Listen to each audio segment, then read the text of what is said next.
Abakadde ab'enjawulo bakuŋŋaanidde ku kibangirizi kya Meenunula e Masaka okwetaba mu bikujjuko eby'okujaguza olunaku lwabwe. Naye mbadde nsaba mukulu Museveni nafa tujjukire.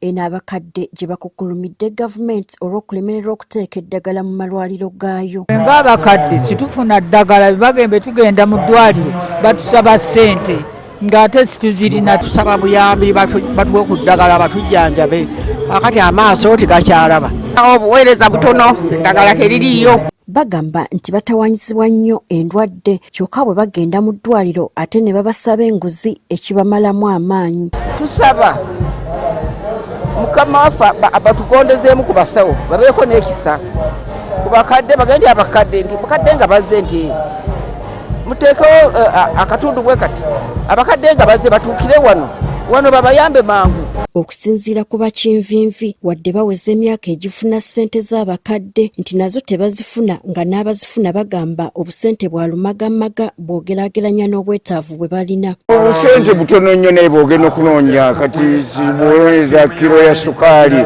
ebintu nga bwe biyimiridde ekintu kyalibadde bongera ku ssente ezo tezimala. Ekyo njagala mukulu Museveni akendeeze ku myaka nafa ensamba tuwe kuba naffe tetukyesobola.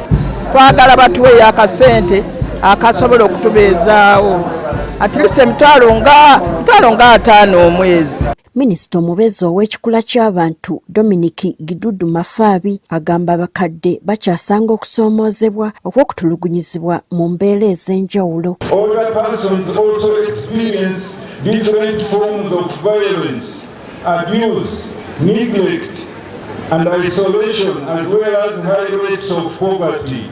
Older persons, especially those advanced in age, normally face a challenge of deteriorating health, poor access to health services associated with discrimination at health facilities, poor attitude of health workers towards older persons.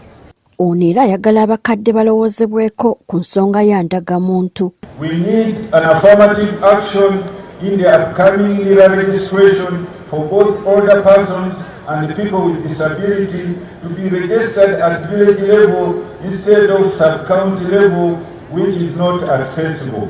Amyuka omukulembeze w'eggwanga Jessica Alupo mu bubaka obumutikkiddwa Pulezidenti Museveni asabye abakadde okwenyigira mu lutalo olw'okulwanyisa obwavu. Where applicable, let us allocate the 4 acres to coffee, fruits, food crops, zero grazing for dairy cattle, poultry, fish, piggery for those who are not Muslims.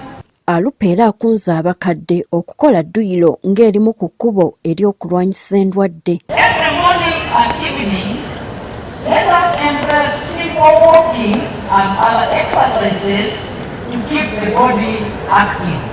Ono era ategeezezza nga bwe waliwo enteekateeka ey'okuyambako abantu abalabirira abakadde nga bayita mu PDM. Mu kumaliriza, abakadde bawoleddwa ensimbi obukadde obusoba mu 1017 zibayambeko mu kwebeezaawo. Gertrude Mutyaba, Agafeeyo ku Spark TV.